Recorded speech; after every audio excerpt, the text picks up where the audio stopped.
आणि आपल्या घरांच्या पुनर्वसनासाठी काही आंदोलक संजय काकडे जे भाजपचे खासदार आहेत त्यांच्या घराबाहेर आंदोलन करतात, परंतु पोलिसांनी आज या आंदोलनकर्त्यांनाच अटक केली आहे। कोपरे गावातील जवळपास 15 कुटुंबियांचं गेल्या 16 वर्षांपासून पुनर्वसन झालेलं नाहीये।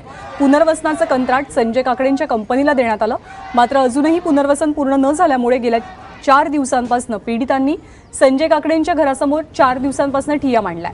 मात्र आज पोलिसांनी कोणतीही चाहूल न लागू देता आंदोलकांना अटक केली आणि त्यांना डेक्कन पोलीस स्थानकात नेले। पोलीस बळाचा वापर करून आंदोलन दडपण्याचा प्रयत्न करत असल्याचा आरोप या आंदोलनात सहभागी झालेल्या युवक क्रांती दलानं केलेला आहे।